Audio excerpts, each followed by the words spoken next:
Hey guys, it's Rebecca. Thank you so much for joining me for today's video. Today's video is going to be my July reading wrap up. This is being filmed a little bit early. Today is July 23rd. I have about a week left, but I am gonna be very busy in the next week. I could probably squeeze in 2 more books, but I'm gonna be busy. I have things going on right now with my family, so I'm gonna film it now, and then whatever, if I finish anything in the next week, that'll count towards the August wrap up. But I did read 13 books so far, so it's more than enough to share with you guys. And for the sake of time, I'm gonna go through these very fast because I don't want this to be a super long video. So I have them stacked in size, not in the order that I read them, so I hope you guys don't mind.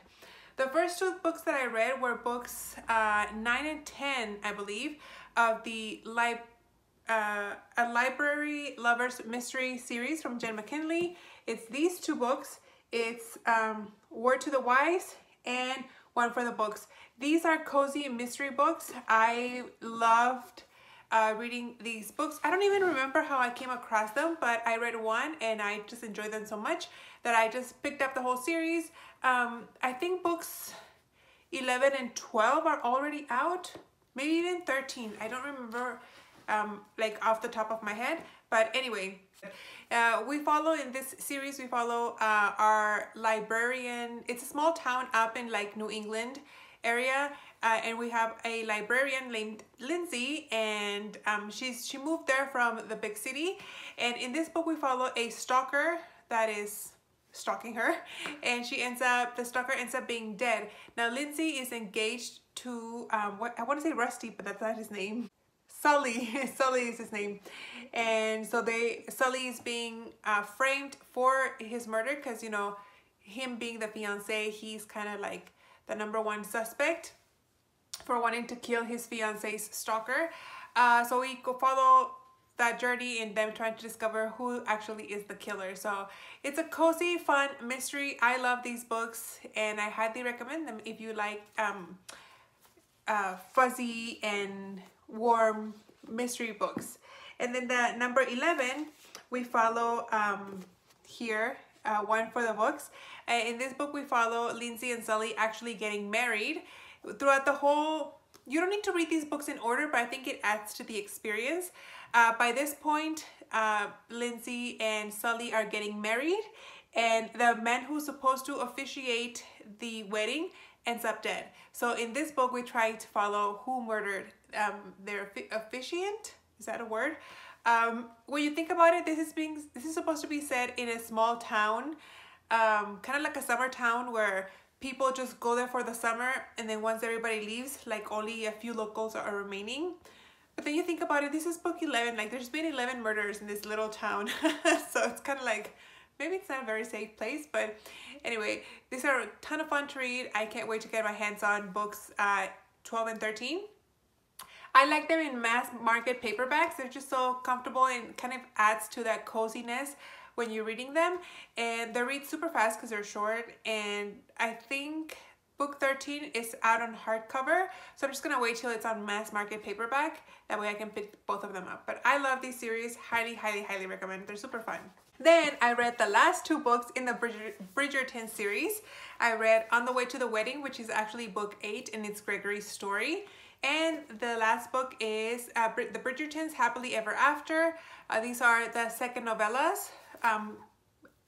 The second epilogues to the actual book. So all the books come with an epilogue afterwards, but then she wrote a second epilogue for all the books. So as soon as I finished reading this one, I went over and I read this one, and it's kind of like the epilogues, like I just said, for all the other books. But anyway, for this one, On the Way to the Wedding, we follow Gregory's story. He is not the youngest one, but he's like the second to the youngest. And in this story we follow, he has fallen madly in love with this girl who is about to get married, and he's trying to do everything he can to stop the wedding because he, you know, wants to confess his love for her. And so he enlists the help of the girl's like best friend, and as they're trying to, you know, derail or stop the wedding, things don't turn out as he had envisioned them turning out in order to stop this wedding. So I really enjoyed this book. Definitely not one of my favorites, but I did enjoy. It wasn't like super insta-lovey. I think that the romance was worked for, and I enjoyed it when they fell in love. It wasn't like, oh my gosh, they're super insta-lovey. Maybe because he's a man, I don't know. But anyway, highly enjoyed it. And then, like I said, this other book, The Bridgertons Happily Ever After, it's a book of just epilogues, wanting to see, we get to see what happened to our characters after their stories ended. And we also follow Juliet's story, not Juliet, Violet's story. I had already listened to, or I already knew the second epilogues, because when I listened to the audiobooks on Script, they, like, they're already included in the audiobook. So even though I had already read, like, known about the second epilogues, I still hadn't heard of Violet's story. So that's the main reason why I picked up this book, because even though I had recently listened to the second epilogues, I wanted to read Violet's story. It was a nice story. It was fine. It's a short novella, so we don't really get, I feel like, emotionally attached to her and her husband's romance. I can't remember the name of the husband. But yeah, so I liked it. Do you need it? I don't think so, but just for the sake of collecting the whole series, that's why I got it. I feel like this month I completed a ton of series. Next, I want to talk about a series that I finished again, and it's Tana French's book, The Trespasser. This is the 6th book in the Dublin Murder Squad series, and I believe it's the last one. I don't think she's written anything else. This has been out for a while. And this book, we follow 2 detectives. Each book focuses on different detectives within the murder squad, and in this book we follow 2 of the youngest members of the murder squad. I believe they've been there for about 2 years, that's what they say. So they're like the newbies still. They still kind of need to prove themselves to the senior, more established detectives. And so they get this tip about this girl that has been found dead, and nobody within the squad wants to take over that investigation, because they know that it was just an accidental death. It's just gonna be a waste of their time. It's gonna be ruled out a suicide. So like, they don't want to deal with it, right? So they're given to these 2 detectives. What is their name? Stephen and Antoinette. Antoinette is kind of like the main one, but Stephen is her partner. And so they get stuck with this case that nobody wants, and you know, they go and do their due diligence, and upon investigating, maybe this wasn't an accidental death after all. So this murder turns out to be, this death person turns out to be something a lot bigger than they anticipated, and now kind of like their lives are in danger because they're actually investigating, and the bad guy might be after them, trying to silence them. So super good. I really enjoyed it. I said this in my last wrap up, but books 3 and 4 were kind of like mediocre to me. I thought I was gonna, like, you know, suffer through the rest of the series, but they had kind of like middle syndrome books 3 and 4. Really enjoyed 1 and 2 and 5 and 6. This one being the 6th one. And I would highly recommend. Maybe it was just me in the mood that I was when I read the other books, but I highly recommend if you like murder mystery thrillers kind of books. I think Tana French Dublin's Murder Squad is a great start. Then I completed the Terra Mafi's duology, Furthermore and Whichwood. I'm going to talk about Furthermore. Like I said, this is from Terra Mafi, and these are middle grade books, if I'm not mistaken. I mean, just by the covers, right? You could tell. And these are very like magical stories. They're set in very magical worlds. And I'm not gonna lie, these were a little bit of a struggle for me to get into. Especially this book, Furthermore, I started it like 3 times just because I could not get into the world. I could not understand the magic system and how things worked. And it was just hard for me to get into it. But finally, when I was able to get through, I did quite enjoy it. I did give it 3 stars just because it gave me such a hard time to start enjoying it. But the story within itself was pretty good. In this book, we follow this girl named Alice who lives in the fantasy world of color, but she herself has no color. But then she's also trying to struggle into finding her father, who has disappeared without a clue. Nobody knows why she left. So she embarks in this journey to try to find her father, and then she befriends a little boy named, what is his name? Oliver. And then they go into the land of Furthermore, where her father seems to be. It's kind of an adventure story. I did enjoy it, but like I said, it took me such a hard time to enjoy it that's why I only gave it 3 stars. Then over in Whichwood, Alice and Oliver do show up here in this book, but our main character's name is Laylee,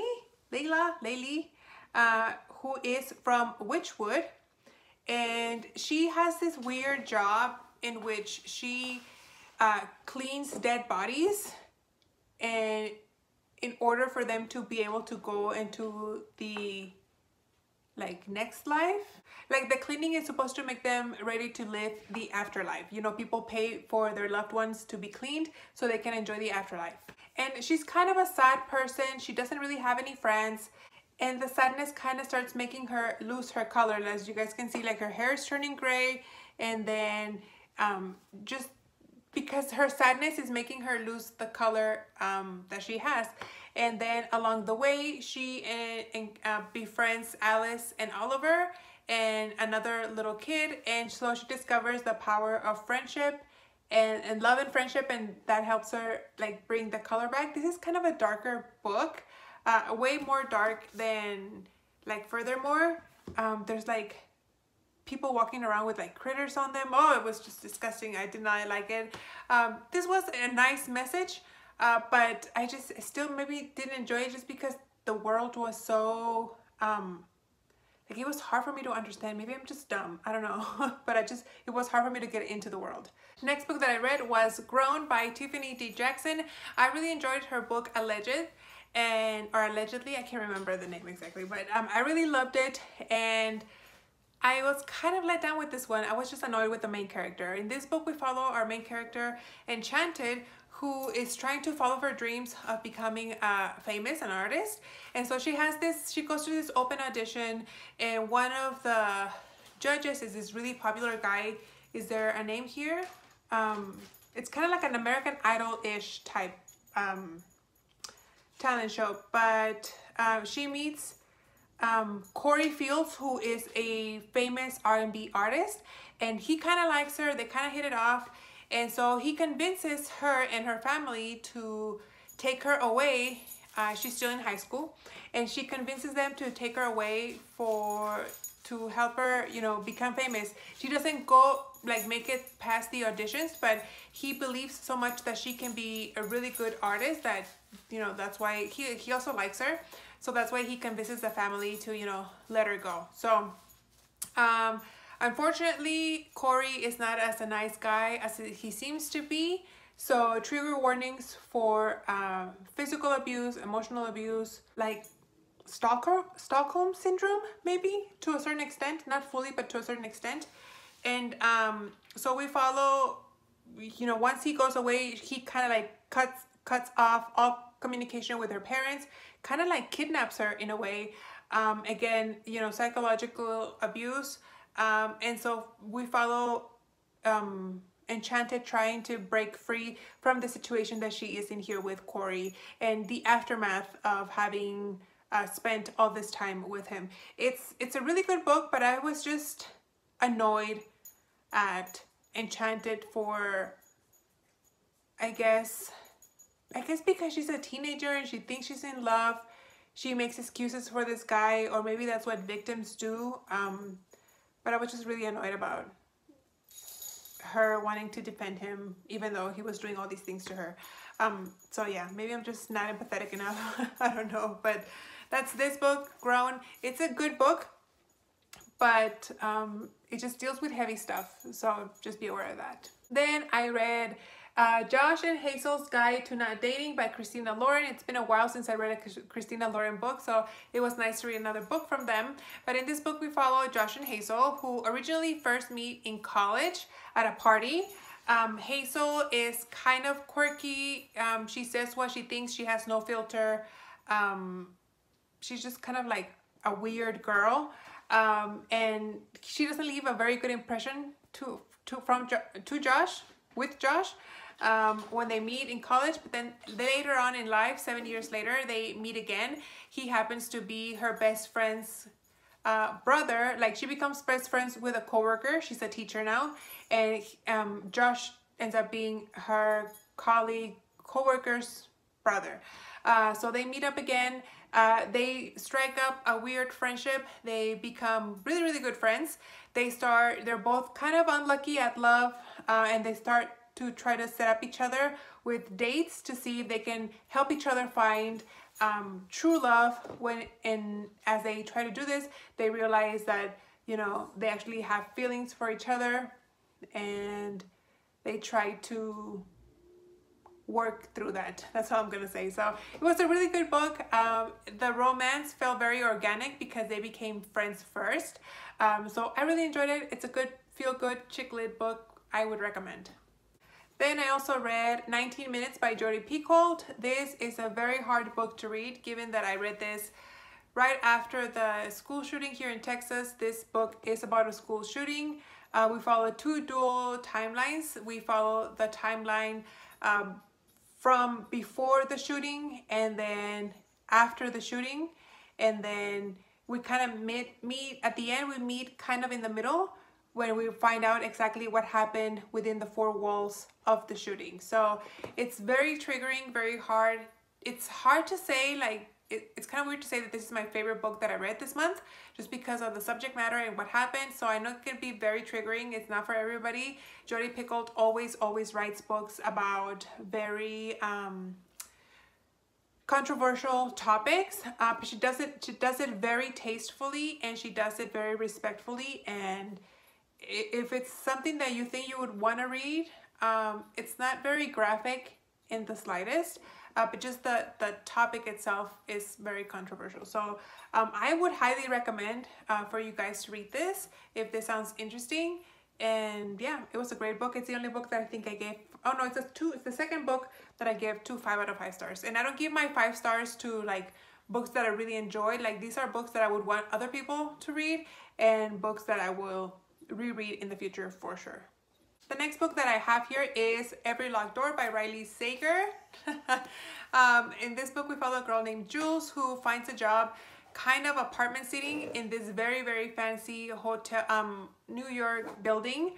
Those buildings that you have to like interview for and put references for. I've never lived in an apartment, so I don't know if all the apartments make you do that, but I know, like, from what I've seen in other movies and stuff, like, people have like committees and you interview with the committee and then see if you are good enough for the building. Anyway, it's one of those buildings. And in this book we have Jules, who she's being hired to sit an empty apartment. The reason why this building hires people to live within these empty apartments is so that they don't go like old and musty, and they don't develop an empty room smell. You know, that room, that musty smell that rooms have when they're on their own alone for too long. So in order to keep the apartments fresh or whatever, they hire people to apartment sit. They get paid a lucrative amount of money. So she thinks this is just too good to be true, and it turns out that it is. There's some ominous stuff going on in the background. The reasons why they're being told they're sitting certain apartments are not the reasons at all. And at the end, Jules ends up trying to fight for her life, trying to leave this apartment. So this is a nice mystery. I had a lot of fun reading it. I've enjoyed all of Riley Sager's books. I have one more. It's called like Home After Dark, I think. So I'm really excited to read it, but this one was a good one. Another series that I finished, I forgot about this guy. This is Linda Castillo's A Simple Murder. This is a collection of novellas. I think there's 6 novellas in here, if I'm not mistaken. 1, 2, 3, 4, 5, 6. Yes, 6 novellas.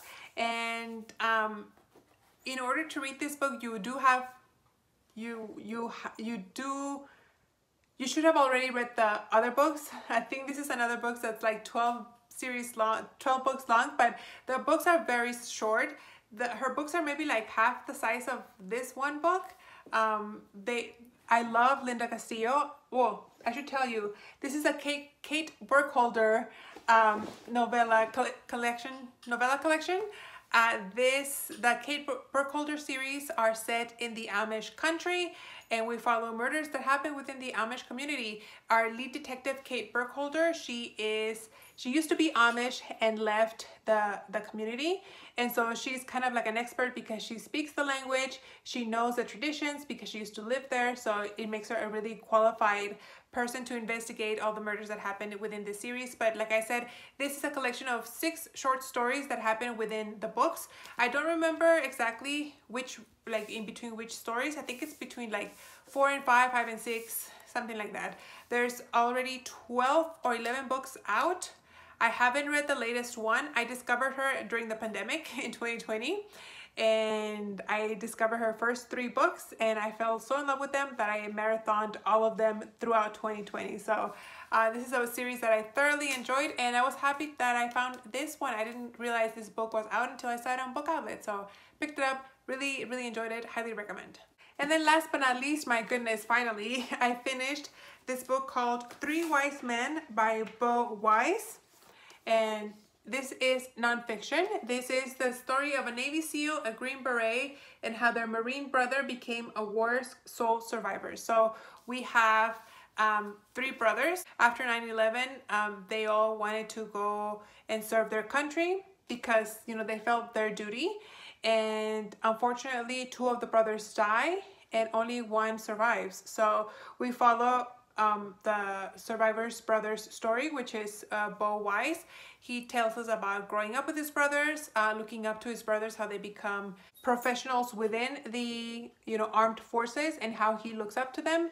And I really enjoyed it. It's a sad story because you see how he has to grieve with dealing with the death of his brothers, and how he kind of has to step up for not only his parents and his sister, but like his brother's wives and children, because he's the only survivor from the 3 brothers. So it's very touching. I was reading some reviews how they didn't like this book because the characters weren't really well developed, and I'm like, you're not talking about like people who are made up. Like, these people actually lived, and so to judge them as, you know, we're getting just a glimpse of their life, and for people to judge by saying like, you didn't tell us enough. It's like, boy, it's his story, you know. He gets to tell us how much he wants to tell us because it's part of his grieving process. So I really enjoyed it. I highly recommend this book. I think it's great. It's pretty short. It reads pretty fast, and I know it's on overdrive via the library because I listened to it, but I loved it so much that I got my own copy. So highly recommend. So that's it. That's all I read for the book for the month of July. I hope you guys enjoyed. Thank you for watching, and I'll see you on the next one. Bye.